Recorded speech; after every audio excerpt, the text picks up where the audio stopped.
Hello guys, कभी मैं आपसे कहूँ कि लूफी कभी गियर 5 अनलॉक ही नहीं कर पाता तो क्या होता। ऑब्वियसली यहाँ पे लूफी की डेथ हो जाती और जो फाइट चल रही थी वो थम जाती और उसके बाद वन पीस में आगे क्या होता। लूफी की डेथ के बाद स्टोरी में क्या होता है ये जानने के लिए हम स्टोरी को कंटिन्यू करते हैं। स्टोरी शुरू होती है शुरू से। हम जानते हैं लूफी ने एक डेविल फ्रूट खाया है जिसका नाम है गोमे गोमे नोमी और जिसका रियल नाम है हितो हितो नोमी मॉडल निका। और हम बात करते हैं लूफी के डेविल फ्रूट की जो उसके पास होगा सिर्फ गोमे गोमे नोमी, जो उसकी रियल पावर होगी रबड़ वाली और इसमें वो सिर्फ गियर 4 अनलॉक कर सकता है। लूफी की जर्नी जैसी चल रही थी वैसी ही चलती वानो शहर में एंटर ना होने से पहले। पर वो वानो शहर में एंटर होता है तो लूफी वानो देश में शांति लाने के लिए वापस से काइडो से भिड़ता और इस बार भी लूफी मर जाता। बट इस बार उसका गियर 5 अनलॉक नहीं होता और लूफी की डायरेक्ट डेथ हो जाती है। जो फाइट चल रही थी वो थम जाती है, सबके आंखों में आंसू आ जाते हैं। बट एक तरफ हमारे लो, सांजी, किड और रोरोनोआ जोरो बहुत गुस्से में आते हैं और काइडो से लड़ाई करते हैं और वो लोग भी काइडो से हार जाते हैं और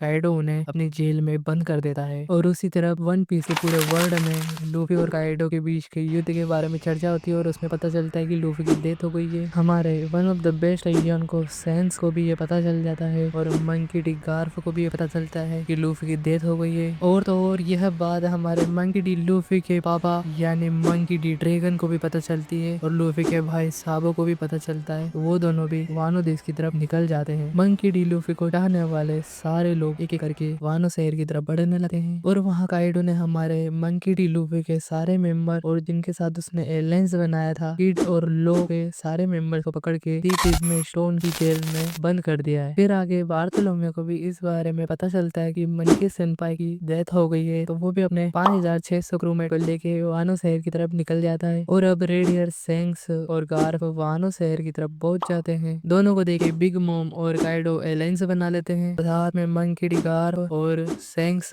एलायंस बना के काइडो और बिग मॉम से लड़ाई करते हैं। इन चारों के बीच में बहुत बढ़िया फाइट होती है और हम देखते हैं कि यहाँ पे मंकी डी ड्रैगन भी आ चुके हैं और साथ में मौसम में भी कुछ गड़बड़ी हो रही है जिससे कि बहुत तेज पानी गिर रहा है और ठंडी ठंडी हवा चल रही है। अब हम यहाँ देखें तो मंकी डी ड्रैगन भी आ चुका है और वो भी काइडो और बिग मॉम से लड़ाई कर रहा है और यहाँ पे साबो लूफी के क्रूमेट्स को ढूंढने में लगा हुआ है। और यहाँ पे थोड़ी ही देर में बार्थोलोम्यू की पूरी टीम पहुंच जाती है और वहाँ पर सैंक्स, मंकी डी ड्रैगन और मंकी डी गार्फ ने काइडो और बिग मॉम को आराम से डिफीट कर दिया है। और यहाँ पे हमारे साबो ने मंकी डी लूफी के सारे क्रूमेट्स को दी प्रिज्म स्टोन की जेल से बाहर निकाल लिया है और सब बाहर आते ही लूफी के लिए रोने लगते हैं और लूफी की डेथ होने की वजह से पूरे वन पीस में एक अलग ही मातम छा जाता है। यहाँ पे सैंक्स और मंकी डी ड्रैगन और गार्फ लूफी का फ्यूनरल मनाते हैं। फिर सैंक्स वादा करता है कि वो वन पीस को ढूंढेगा और मंकी डी लूफी का पायरेटिंग बनने का सपना वो पूरा करेगा। और फिर हमारा रेड हेयर सैंक्स वन पीस को ढूंढने की जर्नी शुरू करेगा जिससे हमारे वन पीस एनीमे आगे बढ़े। और कभी आप यहाँ तक वीडियो देख रहे हो तो चैनल को सब्सक्राइब करें, लाइक करें और शेयर करें और इसे अमेजिंग वीडियो के लिए कमेंट भी करें।